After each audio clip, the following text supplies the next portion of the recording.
Un dimanche sans Yip et Janneke, ce n'est pas un bon dimanche. Moi, j'ai ma tasse de café, une toute petite, hein, mais la énième. J'ai mon café et on va lire donc une nouvelle histoire de Yip et Janneke. Mais d'abord, vous écoutez. Donc d'abord, je lis l'histoire. Vous essayez de comprendre ce que je lis. Donc le titre, c'est Un vlieger. Hein. Vliegen, c'est voler. Un vlieger, c'est un volant. Mais en français, on va dire un cerf-volant. Et donc, vous voyez la photo, Jip et Janneke avec le cerf-volant. D'accord? Vous êtes prêts? Donc, vader heeft een vlieger gemaakt. Het is zo'n mooie. Er staat een gezicht op. Jip is heel trots op de vlieger. Nu gaan ze hem oplaten. Jip en Janneke samen in de tuin. Maar het valt niet mee. Hij wil de lucht niet in. Vader, roept Jip, hij wil niet. Hij doet het niet. Hij doet het best, zegt vader. Kom maar, ik zal je helpen. En vader loopt een eind met de vlieger. En nu gaat de vlieger de lucht in. Hoger en hoger. Je kan zijn gezicht niet eens meer zien. Mooi, zucht Janneke. Mooi, zegt Jip. Zo, zegt vader. En hou nu goed het touw vast. Nu kun je het wel alleen. En vader gaat naar binnen. Daar staan Jip en Janneke met de vlieger. Laat mij ook eens, zegt Janneke. Ze loopt een eind weg met het touw in haar hand. En opeens, oh jee, daar komt een rukwind. En de vlieger doet zo gek. Hij tuimelt een eind naar beneden. En hij komt in een boom terecht. Oh, kijk, zegt Jip. Hij zit vlak bij het vogelnest. Ja, zegt Janneke. Hij zit bijna in het vogelnest. Die arme vogeltjes, zegt Jip. Wat zullen ze schrikken? Dan moet vader er natuurlijk weer bij komen. Hij moet de vlieger weer naar beneden halen. Hij doet het met een ladder. Wat zeiden de vogeltjes? Vraagt Jip als vader terug is. Ze zeiden piep, piep. En wat is dat voor een gek gezicht? Lacht vader. Maar ik heb ze verteld dat het maar een vlieger is. En dan gaan Jip en Janneke weer verder met de vlieger.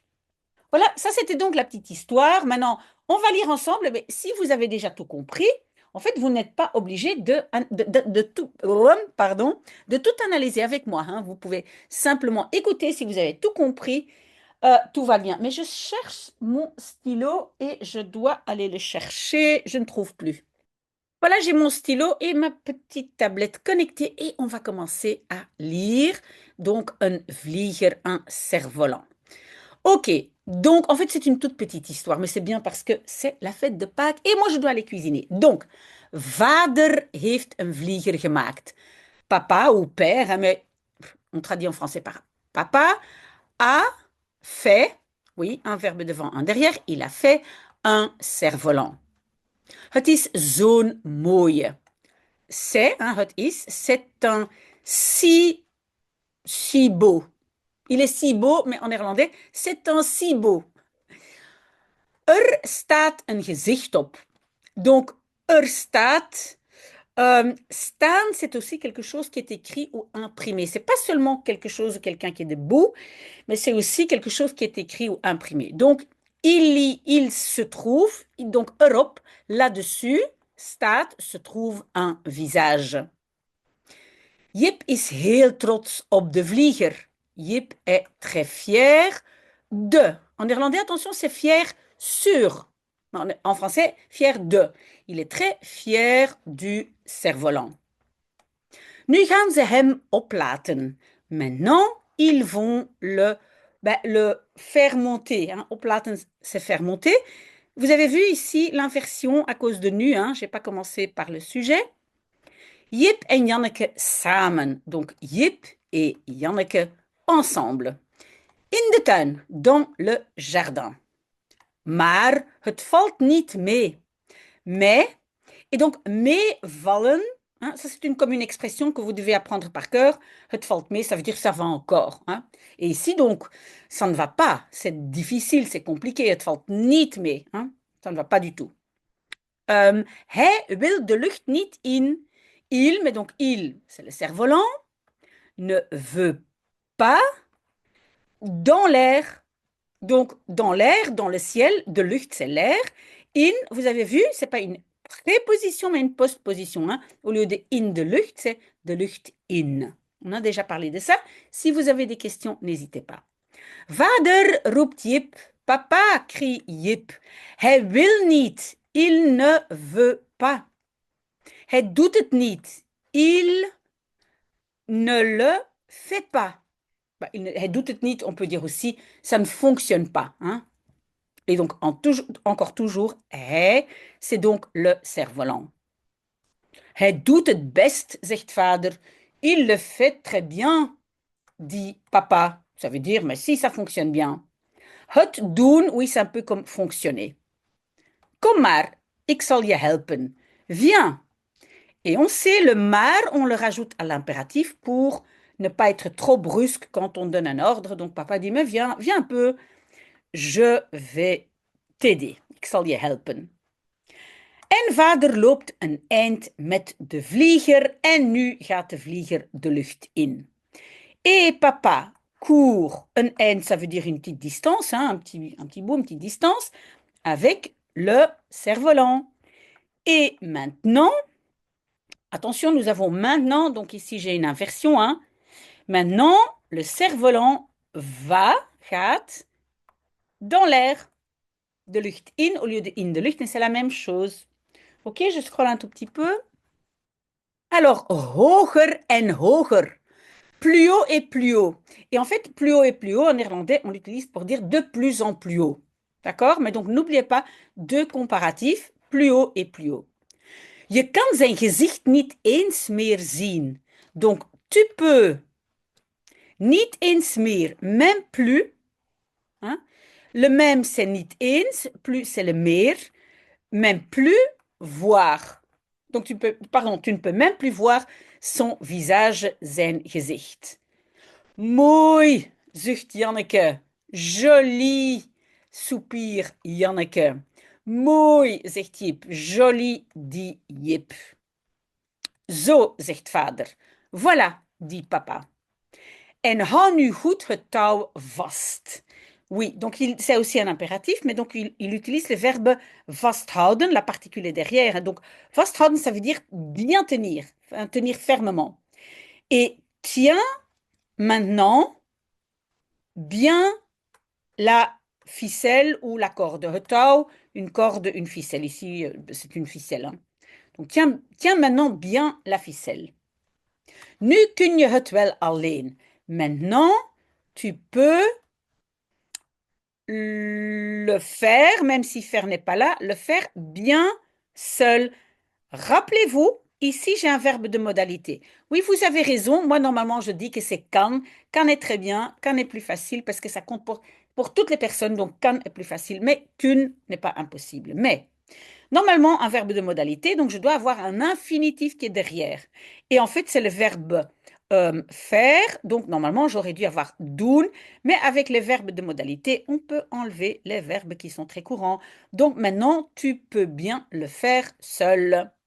En vader gaat naar binnen. Et papa va vers l'intérieur. En français, à l'intérieur.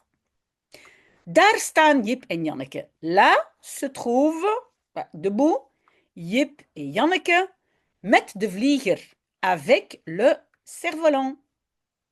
Laat mij ook eens, zegt Janneke. Laisse-moi aussi une fois, dit Janneke.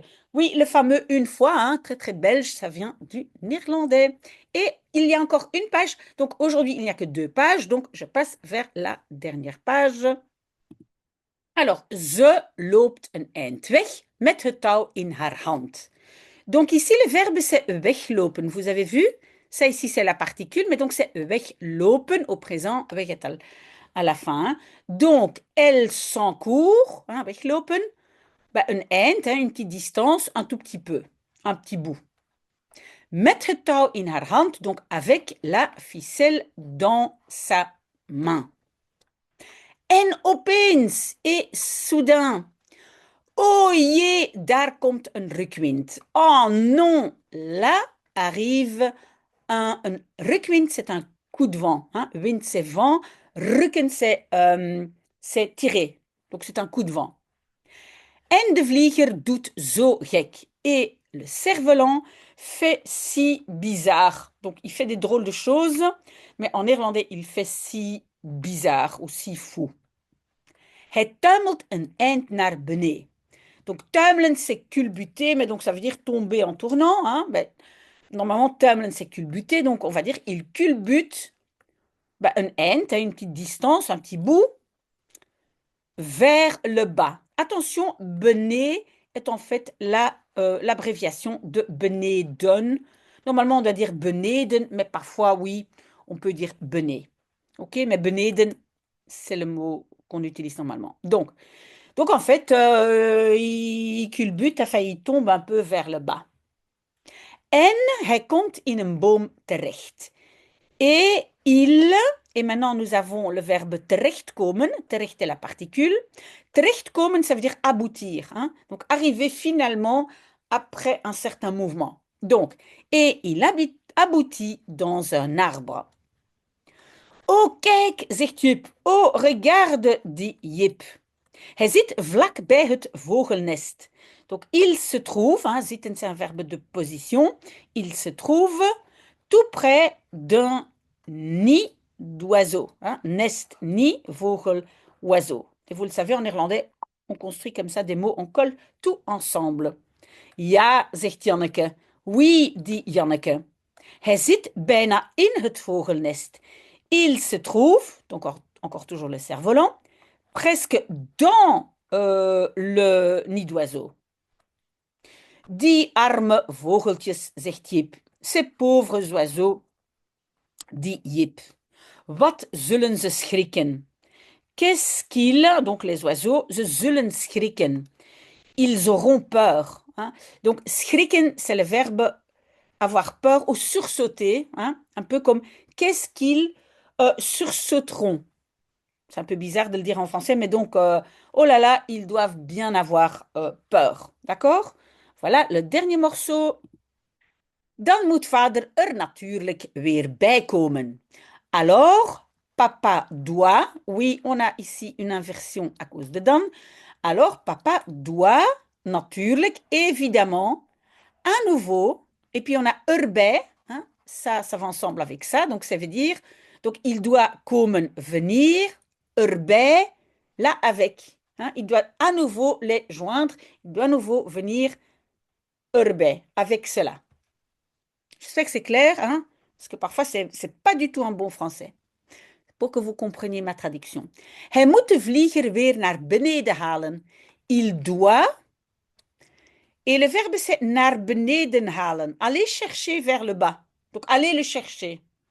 Mais ici c'est plutôt prendre vers le bas. Donc il doit aller chercher le cerf-volant à nouveau naar beneden vers le bas. Hij doet het met een ladder. Il le fait avec une échelle. Wat zeiden de vogeltjes? Vraagt Jip als vader terug is. Que disaient les petits oiseaux? Demande Jip. Quand papa est de retour. Oui, pourquoi? Donc, en fait, ici, terug, c'est terug zijn. Hein? Terug is, ça vient du verbe terug zijn, être de retour. Oui, quand nous avons un rejet du verbe à cause de als, hein, tous les verbes à la fin, la particule reste collée devant. Hein. J'espère que vous n'avez pas oublié. Si vous avez oublié, notez ça sur votre document de grammaire. Ze zeiden piep piep. Il disait chip chip, piep piep, chip chip. Wat is dat voor een gek gezicht? Mais qu'est-ce que c'est? Qu'est-ce que c'est? Wat is dat voor een? Oui, c'est très difficile à traduire. Ça veut dire, mais qu'est-ce que c'est comme drôle de visage? Rit papa. Hein, il fait comme si c'est les oiseaux qui le disaient, mais bon, bien évidemment pas. Hein. Maar ik heb ze verteld dat het maar een vlieger is. Mais je leur ai raconté que het is, hein, c'est simplement un cerf-volant. Oui, et vous avez vu, le maar sert à beaucoup de choses. Hein. Maar veut dire mais, ça veut dire uniquement. C'est aussi pour, on va dire, rendre l'impératif un peu plus gentil. Donc, maar peut être beaucoup de choses. Hein. En dan gaan Jip en Janneke weer verder met de vlieger. Et puis, Jip et Janneke vont, oui, on a une inversion, hein, parce qu'il y a le dan, pas à cause de N. Et puis, Jip et Janneke vont à nouveau verder. Ah oui, mais en fait, verder est la particule de gaan.